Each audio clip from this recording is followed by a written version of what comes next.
Bonjour, bienvenue. Bienvenue à cette édition des Miam, un des derniers presque de la saison. Alors, prenez note de la dernière programmation. On aura Yoshua Benjo le 28 mai, ainsi que Dr. Luigi Lepanto et Dr. Fabrice Brunet. Bonjour, bienvenue. Également le 5 juin. Comme toujours, nous sommes ici à l'amphithéâtre du CRCHUM. Nous sommes également diffusés sur Facebook Live actuellement. Bonjour, Facebook. Aujourd'hui, c'est le projet Audace, excusez-moi, de l'ombre à la lumière. Trois chercheurs du CRCHUM, professeur Jacques Deguise, qui est également professeur à l'ETS, Dr. Marie-Pascale Paumé, qui est professeure à l'UDM, médecin et également directrice du CEPPP, on me dit qu'il y a 3 P, et Dr. Mathieu Schmidt-Bull, également professeur à l'UDM et chef du département en médecine dentaire. Alors, sans plus tarder, merci d'accueillir nos conférenciers.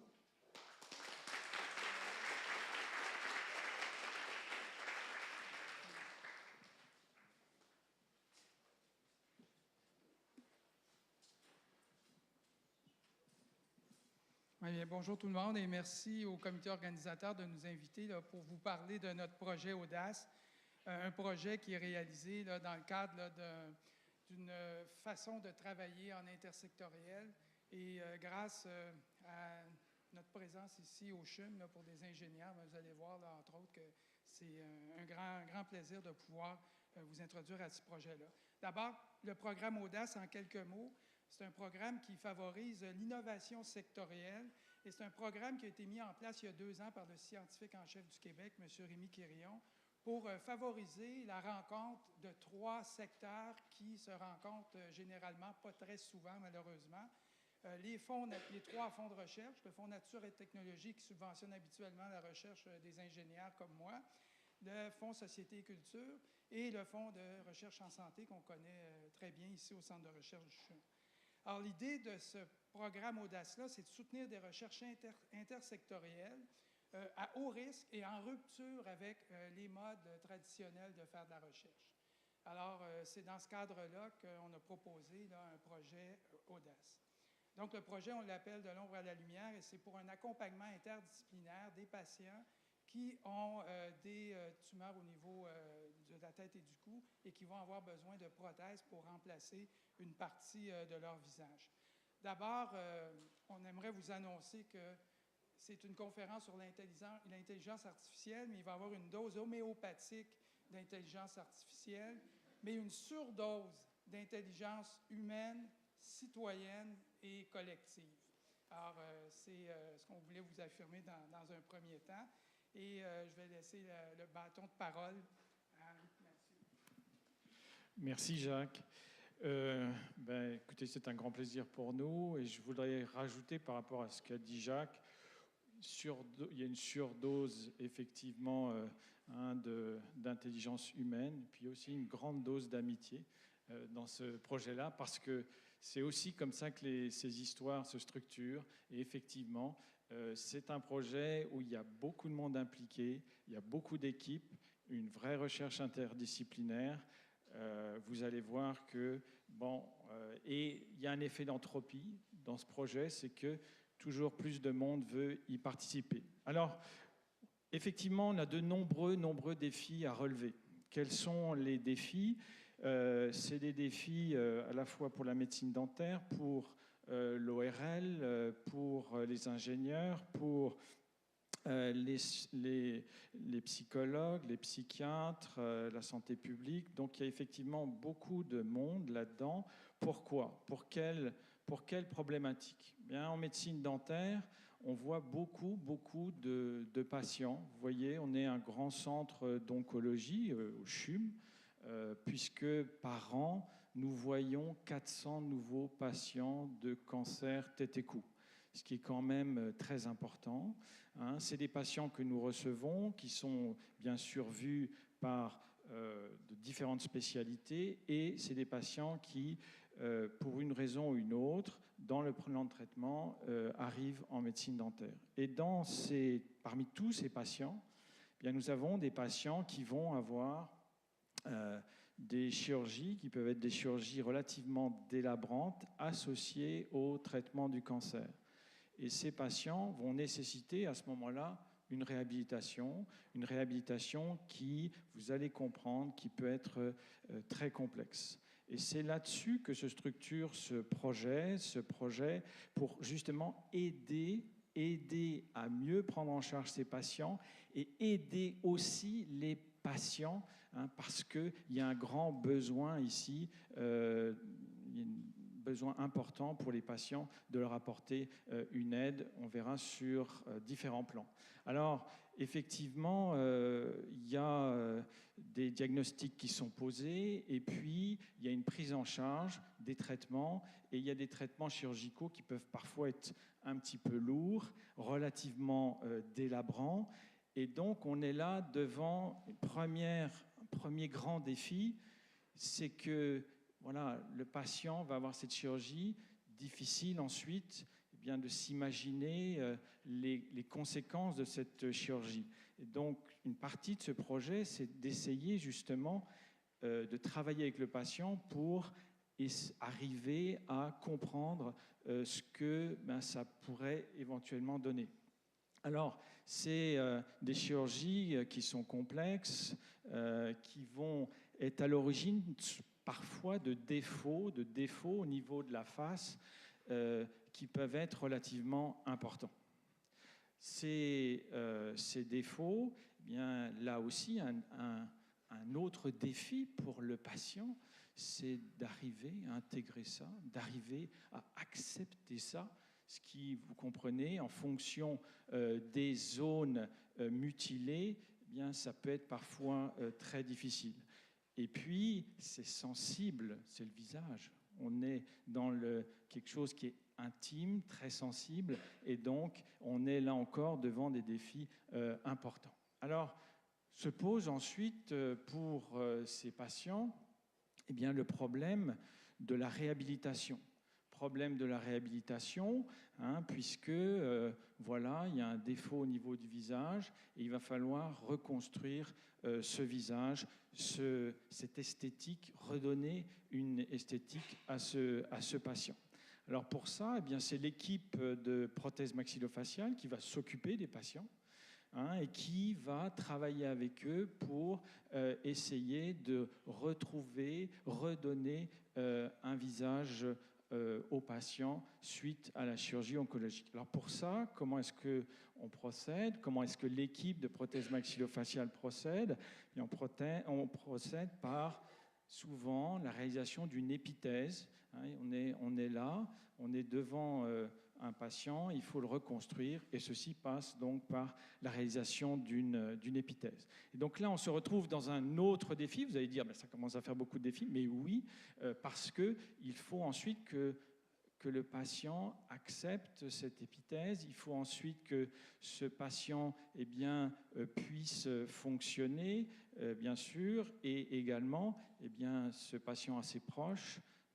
Il vit dans une société, donc tout ça fait qu'il va falloir travailler aussi beaucoup avec lui. Au-delà des défis technologiques dont on va parler, donc Jacques de Guise va vous parler, il y a aussi là tout un contexte psychosocial qu'il va falloir intégrer. Alors, on arrive avec ces épithèses, effectivement, à redonner, vous voyez ici, une esthétique aux patients. Mais là, c'est on va dire un défaut relativement, pas mineur, mais relativement peu important. On voit que parfois, ces défauts peuvent être beaucoup plus importants. Et à ce moment-là, il va falloir, là aussi, travailler, réaliser ces épithèses. Donc, nos équipes de prosthodontistes s'affairent à ça pour, là encore, essayer de trouver la meilleure solution pour le patient. Mais là aussi, il faut se rendre compte d'une chose, c'est que c'est aussi une des motivations importantes de ce projet, c'est que le prosthodontiste, il est là face au patient et il est seul aussi, lui, face à son patient. Et vous voyez l'enjeu là pour redonner effectivement, avec une épithèse, un visage à ce patient. Je pense que à l'heure actuelle, on envoie du monde sur la Lune, on fait plein de choses. Là, si vous voulez, peut-être qu'avec toutes les nouvelles technologies qu'on a, on va pouvoir certainement se faire aider pour améliorer la réalisation de ces épithèses, ça c'est une chose, mais aussi améliorer l'intégration de l'épithèse pour ce patient. Alors, il faut la réaliser, cette épithèse, et ça passe par, vous voyez, des approches qu'on pourrait dire qui sont les approches qu'on utilise quotidiennement, qui sont les approches, un petit peu, entre guillemets, c'est pas péjoratif, artisanales. C'est un travail de longue haleine, avec de multiples étapes, difficiles pour le patient, difficiles aussi pour les équipes, et qui vont donner des résultats tout à fait intéressants, mais vous voyez, là encore, pour un patient, supporter avec tout le traumatisme que ça comprend, supporter ces étapes de prise d'empreinte, etc., c'est pas facile. On a des approches maintenant où on doit pouvoir effectivement certainement faciliter la réalisation de ces épithèses et surtout aussi faciliter le confort du patient. Voilà donc pour un petit peu cette mise dans le décor. Merci Mathieu. Donc ici, on a un peu travaillé sur, quand on a débuté le projet, on a regardé un peu le continuum de soins que ces patients vivaient. Et on a eu la chance de travailler dès le départ avec un couple que je voudrais parce qu'on a la chance de les avoir parmi nous, donc monsieur et madame Dulude, qui nous ont vraiment aidés à mieux comprendre aussi l'odyssée par lequel passaient les patients quand ils étaient confrontés à des situations comme celle-là. Donc il y a déjà 25 ans que vous avez vécu et beaucoup de chirurgies nombreuses qui se sont cumulées et vraiment un sentiment de grand vide au moment en particulier de l'annonce du diagnostic jusqu'à la chirurgie. Avec aussi finalement un soutien relativement très faible au niveau psychologique, avec un impact fort aussi sur la famille. Dans le cadre donc de monsieur et madame Dulude aussi, les proches ont eu vraiment du mal aussi à vivre cet épisode sans aucun accompagnement. Et comme nous disait Mathieu, Dr Schmilbull, aussi une utilisation des technologies relativement assez marginale. On a vu effectivement le côté très artisanal utilisé par les prosthodontistes qui font effectivement des moules et ensuite vraiment dessinent comme des artistes sculpteurs, des épithèses qui essayent en tous les cas d'être la plus esthétique pour le patient. Donc, fort de ces constatations, comme quoi il y avait vraiment un manque de suivi au niveau donc, psychologique et aussi de l'utilisation de la technologie, on a proposé donc de faire une approche qui soit vraiment en rupture. Une chose aussi dont on s'est rendu compte, c'est qu'il fallait être capable de pouvoir prendre simultanément 4 phases lors du parcours de soins des patients.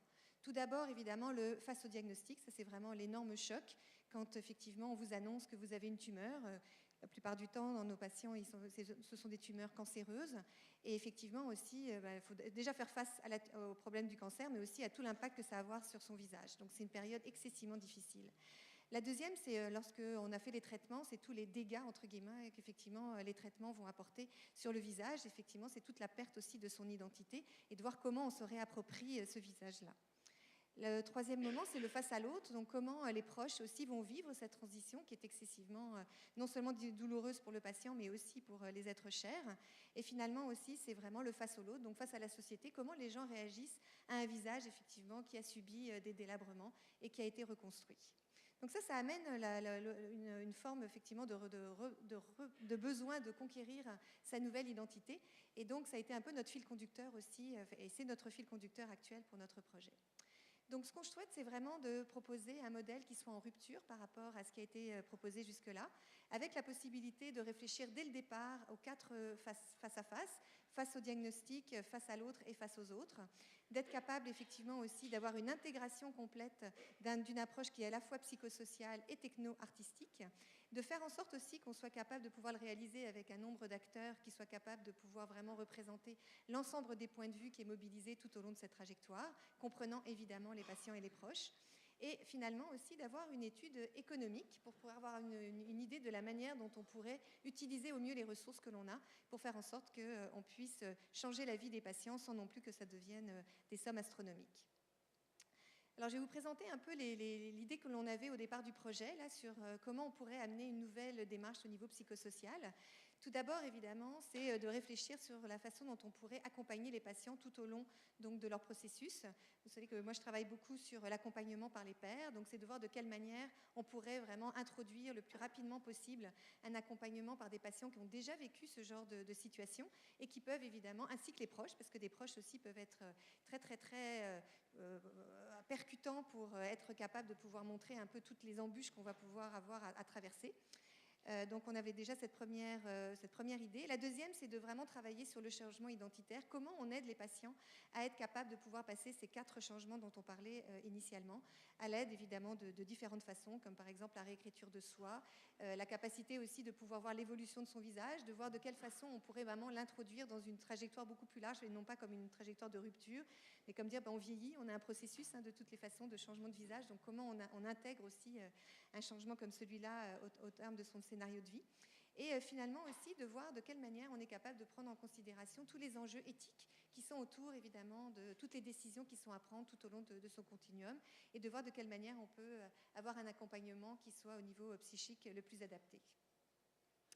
On s'est même dit d'ailleurs qu'on pourrait aller plus loin. Je ne sais pas si vous avez lu ce livre absolument merveilleux et qui a donné aussi l'occasion de pouvoir faire un film qui est Au revoir là-haut, qui permet effectivement de dire aussi que les épithèses pourraient devenir même des objets artistiques, comme on le retrouve par exemple pour les épithèses des membres inférieurs ou ce genre de choses. Merci. On est une équipe multidisciplinaire intersectorielle, donc on se passe le bâton de parole régulièrement. Donc, en parallèle avec l'approche psychosociale, mais vraiment intimement liée à l'approche psychosociale, on propose aussi une approche techno-artistique pendant tout le continuum de soins, comme on vient de le décrire, où l'idée, c'est d'explorer comment le design numérique, comment la simulation, comment la conception assistée par ordinateur, la réalité virtuelle, des thèmes très intéressants de nos jours, peuvent accompagner le patient et ses proches dans cette quête d'identité, dans cette nouvelle conquête de son identité. Donc, par exemple, pour appréhender les conséquences de la chirurgie, on va en parler un peu plus tard quand on va parler là, de l'idée qu'on a de visualisation des conséquences grâce à un miroir magique qu'on est en train de développer avec la Société des arts technologiques pour aider le patient d'abord au moment du diagnostic et avant même la chirurgie à appréhender ce que devient sa nouvelle identité, puis ensuite dans ces scénarios de choix de traitement chirurgicaux, de choix de prothèses et d'accompagnement pendant toute sa réadaptation. Aussi d'explorer les nouvelles technologies d'impression 3D et qui s'intéressent évidemment, qui utilisent beaucoup la science des nouveaux matériaux et qui permettent maintenant d'imprimer en 3D des formes complexes et qui se rapprochent de plus en plus des formes vivantes, dans un contexte aussi de simulation de rencontre pour les aspects du face-à-face, du face à l'autre et du face aux autres. Donc, toutes ces technologies-là, ce n'est pas des technologies qu'on invente nécessairement, au contraire, c'est des technologies qui existent, mais qu'on essaie de voir comment elles peuvent être utilisées dans le contexte de ces scénarios de vie que vivent nos patients. Dans un contexte extraordinaire de laboratoire vivant, un laboratoire vivant, c'est quoi? C'est de réunir tous les acteurs de l'innovation avec leur savoir expérientiel pour pouvoir contribuer à une innovation, à une nouvelle modalité d'intervention. Et dans notre contexte, on a le privilège d'avoir des patients experts. Merci d'être ici aujourd'hui, monsieur et madame Duluth, donc patients et proches qui font partie de l'équipe de recherche. Hein, vous êtes des partenaires de recherche comme les autres chercheurs. Et ça, c'est majeur pour nos équipes qui réfléchissent avec chacun nos savoirs, comment on peut répondre à une question complexe, mais avec la présence là, de nos patients experts qui est essentielle et qu'on salue aujourd'hui. Avec des équipes aussi médicales au CHUM, c'est la stomatologie, c'est la plastie, c'est la psychiatrie, c'est l'éthique, la radio-oncologie, la physique médicale, la santé publique. C'est tous ces secteurs médicaux qui sont interpellés pour essayer de répondre à ces besoins-là aussi. Évidemment, bon, les ingénieurs, on peut avoir une contribution au niveau de l'imagerie 3D, de la simulation, de l'impression 3D. des artistes. On a une belle représentation ici de la Société des arts technologiques avec qui on a le privilège de travailler, justement pour les problèmes, l'intérêt des projections dynamiques. On travaille aussi avec d'autres types d'artistes. On a rencontré des photographes, des cinéastes qui sont intéressés aussi par les démarches qu'on est en train de développer et comment les arts peuvent aider à retrouver une santé évidemment personnelle, une santé aussi publique. Les sciences sociales qui sont aussi importantes, donc on a des spécialistes de l'identité et de la gouvernance. On a évidemment les gens du partenariat patient là, qui sont présents et qui nous accompagnent aussi dans ce projet-là. On a évidemment, on a parlé des coûts, des bénéfices populationnels. Donc, on essaie de travailler aussi avec des économistes de la santé, des spécialistes des communications qui vont nous aider à réécrire les scénarios de vie de nos patients. L'industrie aussi qui nous supporte au niveau des technologies de simulation, de la réalité virtuelle. Les décideurs. Les décideurs, c'est extrêmement important de les avoir parce qu'on propose des nouvelles modalités d'intervention. Bien, il faut être capable de les introduire dans notre système de santé. Donc, on a la chance d'avoir des gens du CHUM et des gens de l'INES, l'Institut national d'excellence en santé et services sociaux, qui sont au courant du projet et qui peuvent nous accompagner aussi dans des choix technologiques et interventionnels. Donc, une équipe, une constellation d'étoiles avec laquelle on a la chance, l'immense chance de travailler aujourd'hui.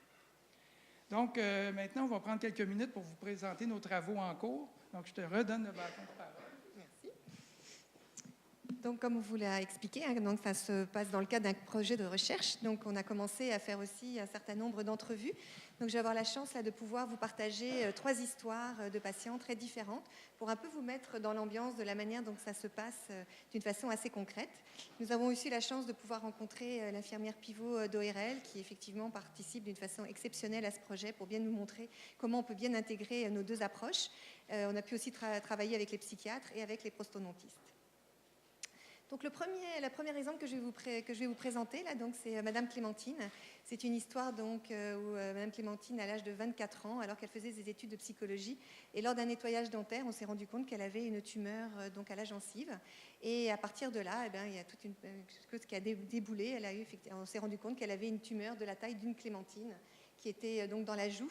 Ça a entraîné, donc, elle a été soignée d'abord en ORL, puis ensuite en plastie, avec de nombreuses chirurgies. Et puis le premier constat, c'est qu'à chaque fois, on lui disait « Vous inquiétez pas, vous allez retrouver le visage que vous aviez au départ ». Puis là, ça a été une très grosse déception de voir l'écart entre finalement là où on était arrivé par rapport à son visage initial, d'où l'intérêt aussi du projet, de voir de quelle manière on est capable de pouvoir aider les personnes à pouvoir se projeter. Et puis la deuxième aussi, c'est qu'à un moment, elle n'en pouvait plus d'avoir des chirurgies, le fait de se préparer constamment aux chirurgies et autres, c'est excessivement stressant. Puis à un moment, elle a dit, non, là je m'arrête, mon visage c'est ce visage-là, puis ça va être celui avec lequel je vais vivre et je vais réapprendre mon identité à travers cette image-là. Donc son face-à-face, bien, ça a toujours été quand même assez complexe. Le fait de se voir dans un miroir, c'est quelque chose qui est excessivement douloureux, difficile, qu'elle a progressivement quand même réussi à dompter. Puis même, vous allez voir, elle est devenue psychologue, donc elle est en plus professeure, donc elle est vraiment amenée à être en contact beaucoup avec les gens, puis elle vit vraiment avec son nouveau visage, avec sa nouvelle identité qu'elle s'est complètement réappropriée.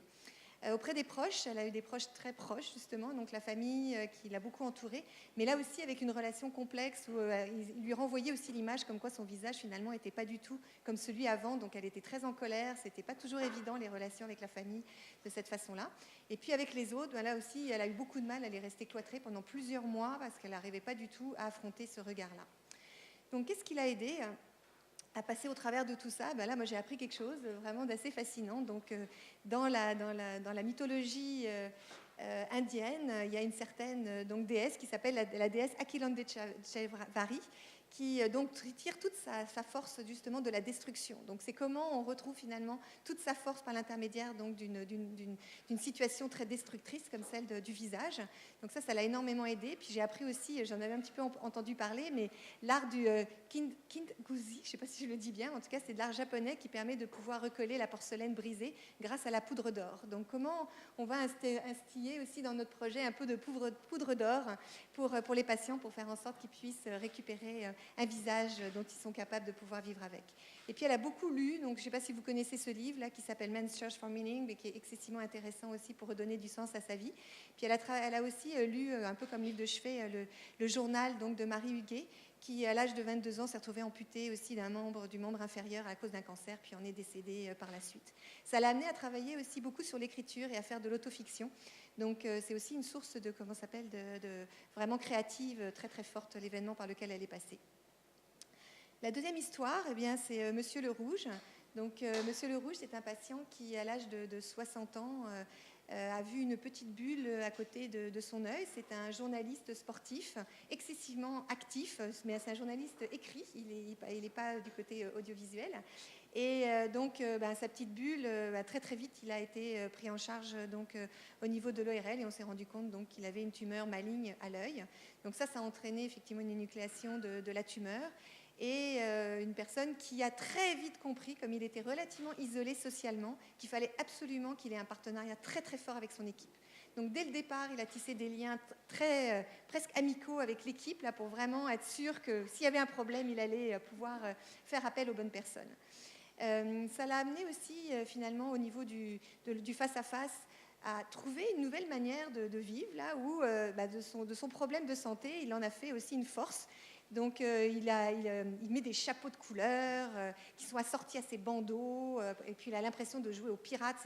Il arrive comme ça à vraiment transcender finalement son état et de faire en sorte que son épithèse, qu'il trouve difficile parce que ça colle, ça se décolle, il trouve ça pas facile du tout à gérer. Donc il a son bandeau qui lui donne la possibilité de pouvoir changer aussi d'identité en fonction de ce qu'il a à faire. Au niveau donc, de la relation à l'autre, comme je disais, donc, il y a surtout sa fille qui l'a beaucoup aidé, et surtout vers la fin de tous ses traitements. Mais son relation à sa cavité aussi est un peu particulière parce que c'est quelque chose de très, très, très personnel. Il y a très peu de gens qui ont le droit de la voir. Et donc, il est en tout cas, il fait très, très attention à garder ça très précieusement pour lui. Et la relation à l'autre, alors ça, effectivement, en tant que médecin de santé publique, j'ai trouvé ça assez fascinant. Il fait partie d'un immeuble dont il est responsable et il a tissé un réseau social absolument incroyable qui l'a complètement aidé à passer à travers cette énorme épreuve. En particulier, c'est là où il a trouvé cette femme qui lui fait ses bandeaux de couleur. Il a trouvé aussi un infirmier qui lui fait ses traitements de sa cavité. Donc, il a su mobiliser vraiment d'une façon incroyable les personnes qui étaient autour de lui. Donc comment il s'en sort ? D'abord, beaucoup à cause du sport, c'est un fou de sport, donc il continue à aller beaucoup voir les équipes universitaires sportives et aussi évidemment de pouvoir jouer avec ses bandeaux tout au long donc, de ses différentes activités. Puis le troisième cas, c'est Monsieur Happy Face. Donc, c'est un patient qui, à l'âge de 40 ans, alors travaillant donc, à la Société des alcools du Québec, s'est rendu compte qu'il avait un petit bouton à côté du nez. Donc là, il y a eu une certaine errance diagnostique pendant plusieurs mois. Il est passé d'un dermatologue à un ORL, à un médecin de famille. On a cru que c'était un petit baso, enfin bon, bref, que c'était pas grand-chose, pour finalement se rendre compte, là, quand vraiment ça commence à devenir d'une méchante couleur et vraiment prendre des formes assez moches. Il est arrivé donc en ORL au CHUM, où là, il a été donc soigné. Au départ, c'était de la curithérapie. Et là, dès le départ, sa relation à soi était quand même très différente. Il l'a tout de suite pris en disant je continue à sortir malgré tous mes tubes dans mon nez, etc. Je vais m'exposer parce que je pense qu'il ne faut pas que ma vie s'arrête comme ça. Très, très soutenu aussi par sa famille. Ensuite, il a eu donc un curage ganglionnaire. Finalement, il a eu vraiment une tumeur au niveau du nez qui a entraîné une résection complète. Et c'est lors d'une visite auprès des prosthodontistes qu'il s'est rendu compte qu'il n'avait pas de profil. Il s'est dit, mais c'est horrible de ne pas avoir de profil. Il me dit, mais je ressemble finalement à un tableau de Picasso. Là, c'est quand même un peu étrange. Il faut absolument que j'ai un profil, mais c'est très long d'arriver jusqu'à la prothèse du nez. Donc, en plus, quand on a des lunettes, c'est vraiment compliqué. Donc là, il se disait, finalement, on lui a mis une prothèse vraiment de base. Il a trouvé des sparadraps de couleur pour que ça soit le plus esthétique possible. Puis après, on lui a fait aussi une prothèse beaucoup plus esthétique. Mais là, pareil, quand on est en contact avec le public, eh bien, la prothèse peut se décoller à n'importe quel moment. Donc, c'est un peu compliqué à gérer. Et par conséquent, finalement, il vit avec sa prothèse de base, avec son petit sparadrap. Puis c'est uniquement quand il sait qu'il va être de sortie avec les autres pour un temps assez court qu'il va pouvoir l'utiliser. Donc sa relation à l'autre est absolument incroyable, parce que comme vous voyez, il a toujours été en contact avec le public. Et un jour, il a même appris par un des personnes qui servaient, il dit « Mais vous savez quoi, j'ai trouvé des photos de vous dans un journal de photos absolument extraordinaire, vous avez gagné même un prix. » Elle était là, ah bon, j'ai gagné un prix. Il s'était prêté effectivement à un exercice avec son neveu qui était photographe, à faire des photos donc, de ce qui s'était passé sur son visage. Et elles étaient tellement esthétiques effectivement qu'elles ont gagné des prix au niveau international. Puis là, il a aussi s'est rendu compte que finalement, cette blessure qu'il avait pouvait devenir aussi quelque chose de très positif. Ça l'a amené à écrire des articles et puis même, surtout, de devenir un acteur, puisque c'est lui qui joue dans le nouveau film Happy Face, que je vous encourage évidemment à voir. Et comme il disait à la blague, parce qu'il a énormément d'humour, je connais toutes les blagues possibles et inimaginables sur le nez. Puis d'ailleurs, j'ai vu hier le film absolument extraordinaire de Edmond. Si vous ne l'avez pas vu, il faut vraiment le voir. Sur Cyrano de Bergerac. Et ça m'avait vraiment pensé à ça. Donc, comme il disait, finalement, de fait, depuis avoir donné, je suis passée d'une personne relativement que personne ne connaissait à quelqu'un qui a une trajectoire de vie absolument extraordinaire, où je peux faire de la photo, du film, etc., ce que j'aurais jamais pu faire autrement. Voilà, donc on se rend compte de la résilience absolument incroyable des patients et surtout que le milieu artistique est aussi très très proche finalement aussi de leur vie. Donc, on travaille actuellement à vraiment revoir toute la trajectoire. On s'est rendu compte qu'il y avait quand même beaucoup d'errances diagnostiques dans certains cas, que les trajectoires pouvaient être différentes aussi en fonction de l'entrée des patients, s'ils rentrent plus par la plastie ou s'ils rentrent plus par l'ORL. Donc, de voir de quelle manière on pourrait vraiment solliciter au mieux les équipes au CHUM pour faire en sorte que les patients puissent bénéficier d'une équipe vraiment interdisciplinaire, qui soit capable de pouvoir répondre à tous les besoins dont on a parlé tout à l'heure, et faire en sorte aussi que les épithèses soient le plus rapidement aussi rentrées dans la vie des patients et qu'on n'attende pas plusieurs mois. Puis là aussi, il y a effectivement des épithèses qui sont faites soit à Montréal, soit à Québec. Voilà, donc là, je vais vous dire que finalement, les patients, un peu ce qu'on est en train de voir, c'est qu'il y a des trajectoires qui sont variables en fonction de la porte d'entrée, qu'on a donc tous les patients étaient très, très, très motivés à participer à tout un programme d'entraide entre les patients. Ils sont vraiment prêts à nous aider dans le cadre du projet, mais aussi plus largement pour tous les patients du CHUM. Toute la recherche identitaire aussi, on est en train de réfléchir avec eux pour avoir vraiment une grande variété de possibilités qui pourraient leur être offertes. Comme vous voyez, pour certains, la photographie, c'est excessivement important, pour d'autres, c'est excessivement négatif. Donc, c'est d'être capable de pouvoir être à l'écoute de chacun des besoins des patients en fonction de leur vécu. Et puis, on a la chance aussi au CHUM d'avoir l'introduction actuellement de toute la mise en place de la détection de la détresse. Et ça commence par l'ORL, ça tombe bien. Donc, on va être capable de pouvoir vraiment offrir en fonction de la détection de la détresse l'ensemble des possibilités que l'on est en train de co-construire avec maintenant, pas non seulement monsieur et madame Duluth, mais avec toute une équipe de patients qui sont excessivement motivés et leurs proches pour nous aider à faire en sorte que cette trajectoire soit la plus intégrée en fonction de leurs besoins.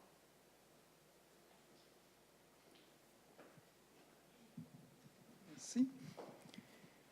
Et nous, qu'est-ce qu'on fait au niveau on explore les technologies du numérique, comme je vous l'ai mentionné un peu plus tôt. Donc, comment les technologies du numérique peuvent nous aider au choix éclairé du traitement? On peut utiliser maintenant ces techniques-là pour pouvoir aider au choix et visualiser, même avant la chirurgie, par exemple, de devenir de notre identité. Et aider aussi au choix des épithèses. Pourquoi pas, j'ai jamais aimé mon nez, pourquoi pas changer mon nez maintenant? Puis à la fabrication aussi des épithèses. Alors, un des aspects importants pour notre projet, c'est la modélisation du visage du patient. Alors, on a vu que les approches traditionnelles étaient relativement, quand je dis relativement, étaient très inconfortables souvent pour les patients et artisanales. Et pourquoi pas voir comment on peut utiliser l'empreinte numérique du patient.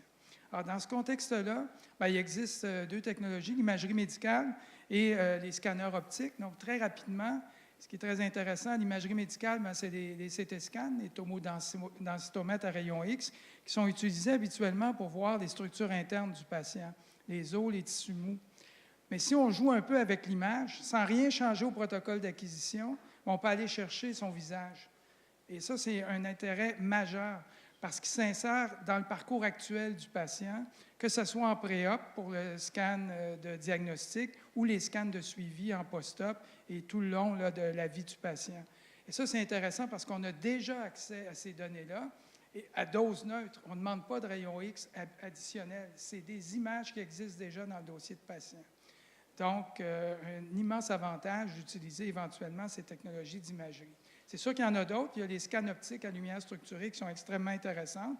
Pour certains de ces scans-là, c'est assez encombrant. Quand on est ancien président des États-Unis et qu'on décide de se faire un buste de soi-même, ça peut être intéressant comme technologie. Mais aujourd'hui, il y a des technologies aussi qui sont portables. Et ici, au département de physique médicale, on commence à explorer ces technologies de scan. Cette valeur, j'avais une jolie vidéo là, qui montrait comment c'était utilisé, mais malheureusement, on n'a pas pu le démarrer là, sur cette présentation. Mais more to come, là, la prochaine rencontre qu'on aura ensemble. Et ce que ça fait, ces scans-là, bien, ça permet d'aller chercher une précision au niveau des modèles numériques qui est absolument extraordinaire. Regardez, on va même chercher les pores de la peau si nécessaire. Et en plus, bien, ça prend des photos numériques, donc on peut plaquer la photographie sur les modèles et avoir une représentation parfaite là, du visage, par exemple, avant la chirurgie. Donc, une fois qu'on a ces modèles-là, bien, on peut utiliser des outils de conception assistée par ordinateur et de simulation pour simuler les chirurgies et aider là, à la fabrication des épithèses et aider au choix des épithèses. Alors ici, c'est un exemple où on a prélevé le nez chez un patient donneur, mais de façon virtuelle, et là, on l'a appliqué, par exemple, à un nouveau patient pour pouvoir choisir, aider justement au choix d'un nouveau-né. Alors, vous voyez ici qu'à gauche, un nouveau-né, là, on ne fait pas d'obstétrique, c'est vraiment le nez qui est nouveau. Donc, à gauche, on avait un nez parfait. Puis ce patient-là, hypothétiquement, c'était quelqu'un qui était peut-être un boxeur puis qui voulait montrer qu'il était un sportif et qui avait besoin d'un nez là, qui n'était pas parfait. Donc, tous les choix sont possibles là, grâce au numérique. Avec la SAT, et c'est le moment où on va parler d'intelligence artificielle aujourd'hui, avec la Société des arts technologiques, on explore les possibilités du miroir magique. C'est l'utilisation de l'intelligence artificielle pour la détection et la prédiction en temps réel des expressions faciales. Donc, on utilise des logiciels ouverts, un logiciel, entre autres, actuellement, qui s'appelle OpenPose, qu'on est en train d'explorer avec la Société des arts technologiques, justement pour voir comment on peut utiliser ce miroir magique-là pour l'anticipation des traitements chirurgicaux, l'aide au choix de traitement, l'aide au choix des épithèses, comme on l'a dit un peu plus tôt, et l'accompagnement du face-à-face, du face à l'autre, et aussi éventuellement du face aux autres. De la même façon, on explore les possibilités de l'impression 3D. On est ici au Centre de recherche une nouvelle bio-imprimante dans le laboratoire de Sophie Lerouge, ici au Centre de recherche du CHUM, pour voir comment on peut nous aider de ces méthodes-là pour la fabrication des épithèses ou de leurs moules, là, si on veut utiliser des approches plus conventionnelles. Puis encore une fois, ce qui est très intéressant, c'est qu'on peut fabriquer dans un matériau très simple une nouvelle oreille, par exemple, la manipuler, la regarder. Ce n'est pas juste une image qui est virtuelle. On peut la manipuler, la présenter. Regarde, mon fils, c'est la nouvelle oreille que papa va se poser à tous les matins. Donc, démystifier, découvrir, aider à choisir et préparer à reconstruire son nouveau scénario de vie. Se tromper de technologie. Alors, dans ce contexte-là, bien évidemment, toute l'approche techno-artistique, bon, c'est un work in progress, c'est des travaux qui sont en cours, mais déjà, on trouve des éléments de solution là, qui sont absolument intéressants grâce à cette équipe là, de laboratoires vivants, avec des impacts anticipés et des retombées majeures pour l'ensemble des acteurs de l'innovation. Évidemment, pour les patients et leurs proches, Évidemment, pour les patients et leurs proches, j'ai oublié qu'on était en Facebook Live, donc désolé tous ceux qui écoutent à l'extérieur dans le monde, là, vous avez peut-être perdu une partie du message, je suis vraiment désolé. Mais si on revient des impacts pour les patients et leurs proches, pour la médecine, on parle de tumeurs, mais on pense aux grands brûlés, aux traumatisés de la route, même aux maladies de peau comme le vitiligo, donc des applications dans beaucoup d'autres domaines de la médecine. Le génie, les arts, la communication, l'industrie, je pense que les sciences sociales, je pense que je n'ai pas beaucoup d'arguments à vous donner de plus là, pour vous convaincre de l'intérêt d'un tel projet pour, encore une fois, l'ensemble des acteurs du projet.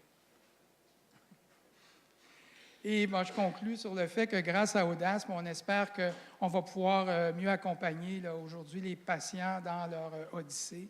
Et on vous remercie là, pour votre attention.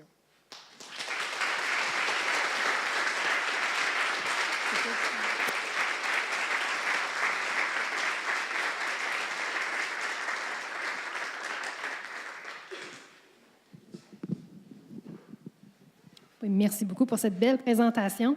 Une question Facebook pour commencer. Alors, Mireille qui dit, bon, premièrement, elle vous remercie pour cette conférence très intéressante, puis elle vous pose la question, comment se fait la sélection des patients qui peuvent bénéficier du projet Audace? Donc, je pense qu'il faut que je me mette là.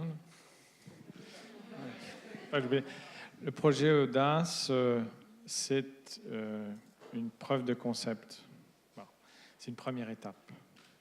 Donc là, on travaille sur une mise au point d'un certain nombre de processus. Et donc, on a une sélection de quelques patients. Le deuxième étage de la fusée, parce que c'est de ça dont on parle, là, on n'est pas très loin de ça, eh bien, c'est effectivement d'élargir ce projet. Et on a déjà des pistes pour faire bénéficier toutes ces nouvelles modalités, notamment de simulation, de réalisation, de modélisation d'épithèse, d'accompagnement des patients à un plus grand nombre de patients, à une série de patients. Mais ça viendra juste après. Là, on est dans les preuves de concept et on espère très rapidement pouvoir en faire profiter le plus à nos patients. Mais ça va prendre un budget pour... Est-ce qu'il y a des questions dans la salle? Alors, bonjour à vous. Vous savez à quel point je suis une fan finie de ce projet-là, donc bravo pour tous les travaux et merci pour la présentation. Vous avez démontré dans votre projet comment vous avez transcendé les soins et services. Vous avez dans votre projet une approche holistique et globale à la santé qui inclut, oui, les aspects soins et services, mais également l'ensemble des domaines artistiques, technologiques. Oui, les données, il y a l'aspect des données, l'aspect artistique, l'aspect soins et services et autres.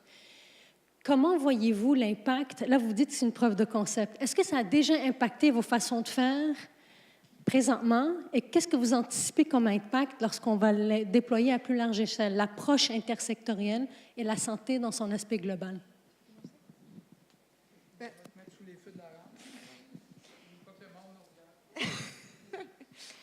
Déjà, de faire rencontrer des mondes qui ne se côtoient pas d'habitude, c'est impressionnant de voir que moi, maintenant, je réfléchis aussi sur la manière dont les patients sont inclus aussi dans la manière de concevoir les technologies.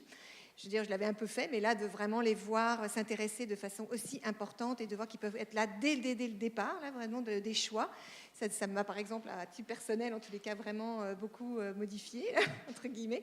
Mais je vois déjà dans les équipes sur la manière, là, on a rencontré l'infirmière pivot d'ORL, et bien déjà, elle a réfléchi sur l'organisation du cheminement des patients, que ce soit par la plastie ou par l'ORL, où elle arrive déjà avec des propositions très innovantes et très faciles à mettre en place. Aussi, comment elle a mobilisé l'ensemble de l'équipe inter, elle était déjà sur un mode solution absolument incroyable. Puis j'ai l'impression que de temps en temps, on s'en est rendu compte beaucoup avec notre projet, comme quoi chacun était un peu dans son silo et revivait vraiment dans sa petite tour d'ivoire, entre guillemets, sans vraiment réfléchir à ce que faisait en amont l'un ou faisait en amont l'autre. Et qu'avant même qu'on ait fini notre preuve de concept, il y a déjà des gens qui se parlent et qui sont déjà en train de modifier leur façon de faire. Donc on va être capable de pouvoir capitaliser sur ces 1 an et demi, 2 ans déjà de tests et autres, où on ne va pas seulement les écrire et faire des beaux dessins au tableau. Là, on est déjà en train de les mettre en pratique directement. Puis il y a déjà un effet, par exemple, sur le soutien par les pairs. Il y avait déjà une première initiative qui a été montée en ORL d'avoir une patiente. Là, l'idée, c'est d'en introduire beaucoup plus, là, d'en avoir tout un bassin. Donc, même quand le projet ne va pas être complètement terminé, il y aura déjà des initiatives qui vont être mises en place. Pour le côté artistique, là, je pense qu'on a encore du travail un petit peu à faire, mais on a du monde donc, de l'Université de Montréal qui nous aide à faire en sorte que les scénarios de vie puissent être intégrés aussi. Donc, probablement que dans la trajectoire de la détection de la détresse, on va être capable aussi d'introduire des domaines qui n'étaient pas là forcément au départ, mais on voit qu'ils répondent à des vrais besoins des patients.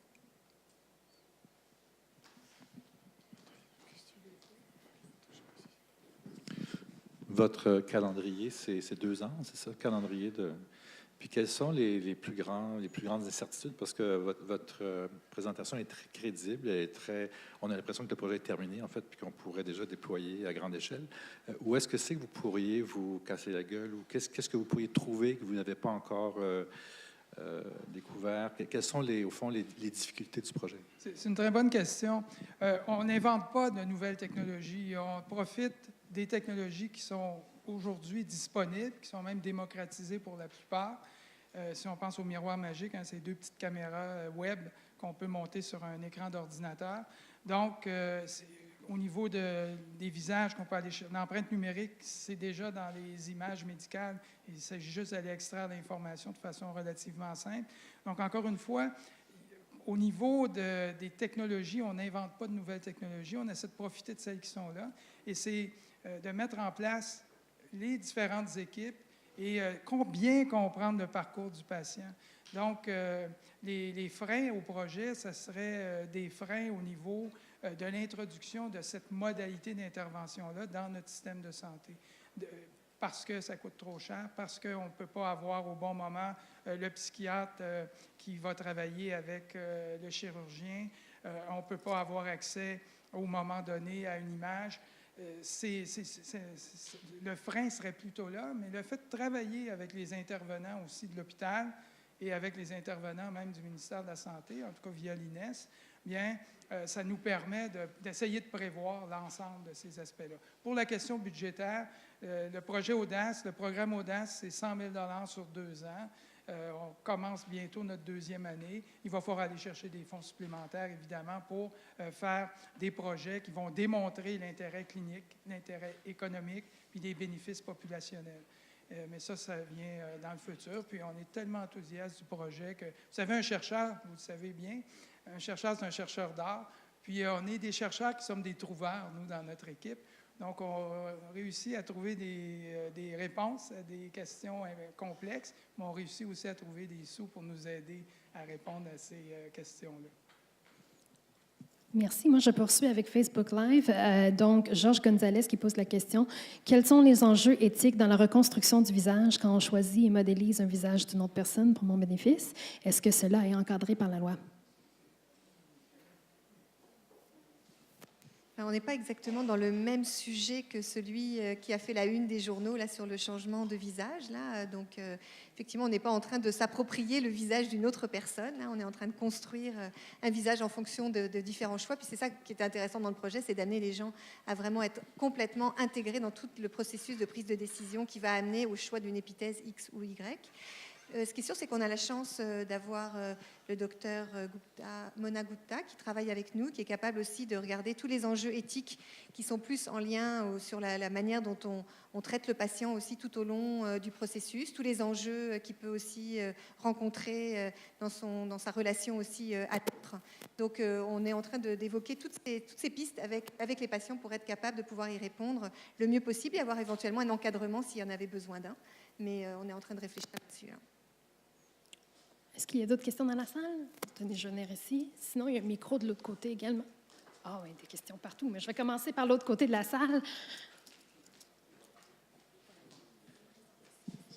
Oui, bonjour, je m'appelle Karim, je travaille au Centre d'Excellence sur le partenariat avec le patient et le public. J'aimerais commencer par vous remercier doublement. D'abord de contribuer au mieux-être de nos concitoyens dans des situations particulièrement critiques, mais aussi de nous faire rêver en tant qu'employés du système de santé. J'ai essayé tout au long de votre présentation de comprendre quels sont les éléments qui permettent le travail de personnes aussi différentes. Et je me demande si finalement, je me posais la question, si ce n'est pas l'aspect infiniment humain de la chose, conjugué à la disponibilité de fonds.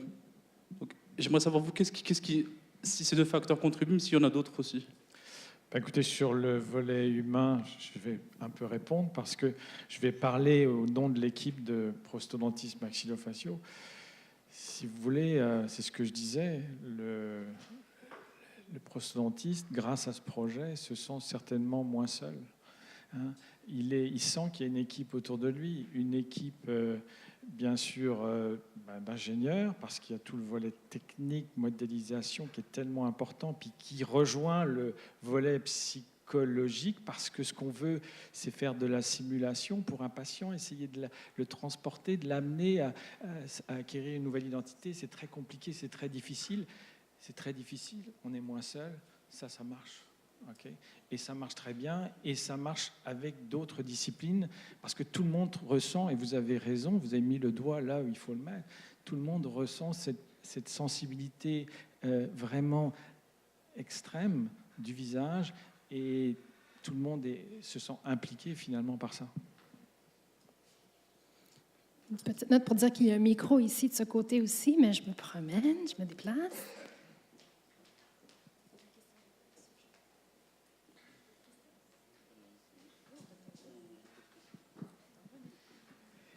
Merci beaucoup pour cette magnifique présentation à 3 plus autres participants dans la salle, notamment la Société d'art et technologie. Il y a une question que je voulais poser. À partir du moment où il va y avoir une baisse de coûts importante dans les épithèses et puis les imprimantes et les possibilités d'avoir sur le miroir magique l'appropriation de différents types de visages. Est-ce que vous envisagez d'avoir plusieurs possibilités, peut-être évolutives au fur et à mesure du temps, ou voire même de pouvoir confier aux patients 2 ou 3 types de visages ou 2 ou 3 types de prothèses?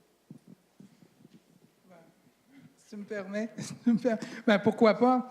Tu as fait allusion tantôt là, au Revoir là-haut, qui nous a beaucoup inspiré. Hein, c'est l'utilisation chez les gueules cassées de la guerre de 14, c'est l'utilisation du masque et de plusieurs masques différents en fonction des situations de vie différentes.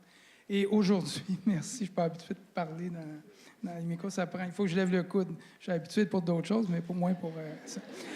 Alors, c'est de se projeter dans des situations. Et aujourd'hui, avec les piercings, avec les tattoos, avec le transhumanisme, ça ouvre la porte à ces aspects-là de pouvoir changer d'identité au fur et à mesure qu'on en a envie. C'est sûr que retrouver son identité propre, c'est la première question qui doit être posée, mais pourquoi pas aller au-delà de son identité si la possibilité est donnée? Je rajouterais quelque chose d'important, tout simple, en fonction des circonstances de vie, des moments de vie. On est triste, on est joyeux. Il y a aussi parce qu'une épithèse ne vit pas vraiment, ça c'est dans un futur peut-être un peu plus lointain, hein, les matériaux évoluent, tout évolue, mais en fonction de l'expression du visage, des circonstances de vie, on peut imaginer qu'effectivement on ait une panoplie d'épithèses pour justement arriver à s'ajuster à ces circonstances de vie. C'est tellement important. Donc, j'enchaîne avec une autre question Facebook. Med Kelifi qui pose la question, la phase d'impression 3D est faite par des professionnels de santé ou complètement par des informaticiens? Bon. On travaille en équipe. Ça ne sera jamais des informaticiens seuls au fond de leur laboratoire devant un écran. Vous l'avez bien compris, j'espère. C'est un travail d'équipe. On est en train de regarder le parcours du patient, l'épisode de soins, où on va s'intégrer dans ce processus-là. Ça va se faire surtout avec le patient, ça c'est clair. Ce n'est pas nous qui allons dire voici votre nouvelle épithèse, mais ça va se faire avec des professionnels qui vont avoir la tâche et l'objectif de bien proposer les modèles d'épithèse. Mais ça ne sera certainement pas un informaticien seul ou un ingénieur seul. Est-ce qu'il y a d'autres questions? Sinon, j'aurais quelques points d'information. Non, c'est tout. Alors, merci beaucoup aux conférenciers.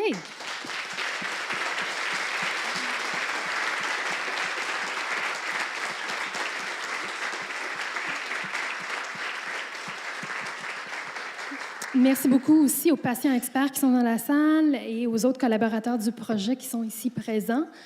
Quelques notes pour vous dire. Donc, bien sûr, la semaine du 27-28 mai va être bien chargée.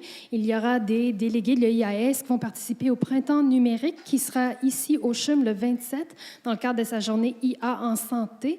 Un grand événement à ne pas manquer. Le 28 mai, évidemment, professeur Yoshua Benjo en soirée. Il reste encore des billets, mais inscrivez-vous rapidement. Et sinon, comme toujours, au prochain Miam. Au revoir.